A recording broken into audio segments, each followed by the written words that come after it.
Hello, everyone, and thanks for tuning in. I'm Amanda Ziadeh with WashingtonExec, and today I'm joined by Kevin Kelly, Chairman and CEO of Arcfield, to discuss some of the ways industry is helping government agencies be more efficient. Thank you so much for being here today, Kevin. I appreciate you having me. Of course. So, as we know, the federal government is making reducing costs, streamlining operations, and improving government efficiency a top priority. And we want to spotlight how government contractors are helping them get there. So, Kevin, how are these current federal priorities impacting your priorities as a government contractor? And have they changed or shifted at all? I think in the GovCon community, and I'll speak for Arcfield, but I've also talked with several of my colleagues in the C-suite across the industry. It has caused us to take a look at everything we're doing with our current contract business, the type of business that we're pursuing in our pipeline, and closely examining how it is that we plan to deliver those services going forward with measures around metrics associated with efficiency. It can be a bit of a delicate balance because in some cases you are going to your existing customers with existing contracts and suggesting perhaps a change in business model or engagement model, tools that perhaps they didn't contemplate when they awarded the original contract, or even a different billing methodology than what was prescribed in the government contract. And I say delicate because change is not easy, particularly in large organizations like the U.S. government. So while programs may be performing very well and you may be successful with all of your mission metrics, coming in midstream and suggesting that we do something differently so that we can measure efficiency a little bit better or deliver a higher level of efficiency, causes additional work and introduces risk. Of course, that makes sense.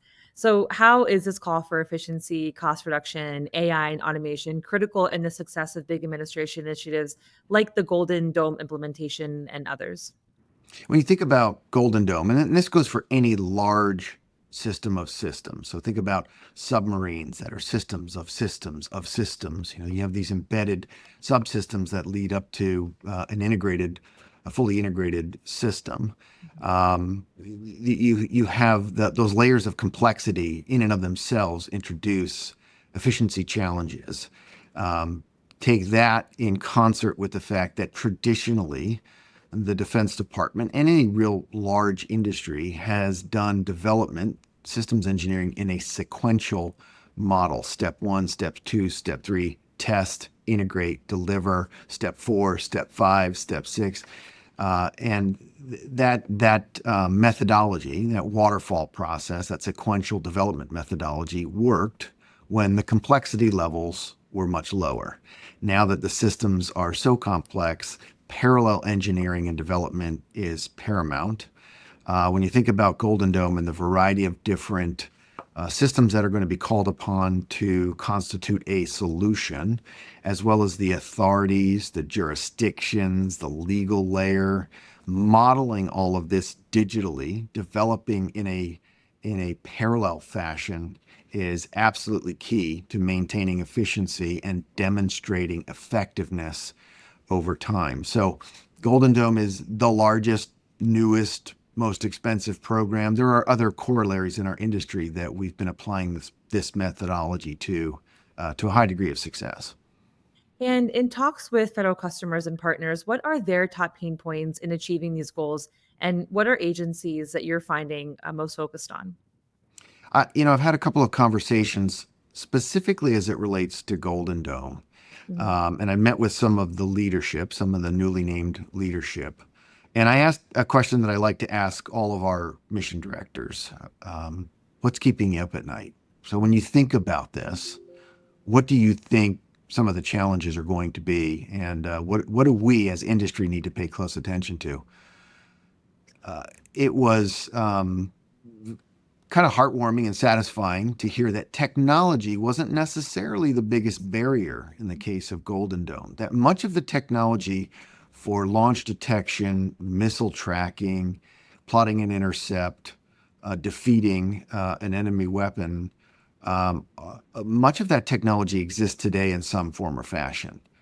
None of it is integrated to a large scale. So the leadership has has expressed to me one of their biggest challenges is contemplating how we are going to do large-scale systems engineering and integration to pull off a multi-jurisdiction, very large, wide area network of detection and defeat mechanisms and demonstrate its effectiveness to the U.S. taxpayer and to our adversaries. So large-scale systems engineering integration kind of rose to the top quickly as one of the biggest challenges. The technology is not a foregone conclusion. There's a lot that still has to be developed and demonstrated. But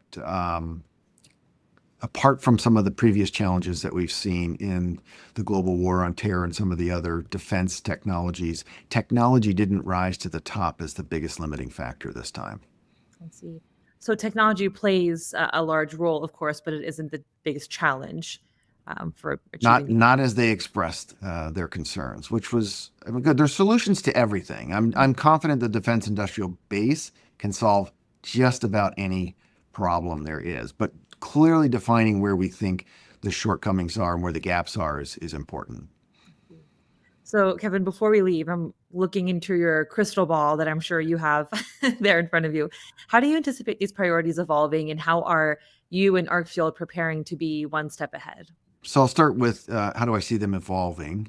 Mhm. This administration has expressed a desire to be commercial first, where commercial solutions exist.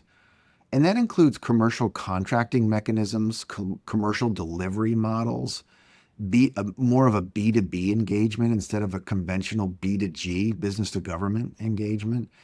They're looking for new ideas and new models to use. I think the use of OTAs, I think the use of SBIRs, small business, innovation programs, are going to continue to be on the rise and in favor because they don't suffer some of the inefficiencies associated with legacy contracting mechanisms.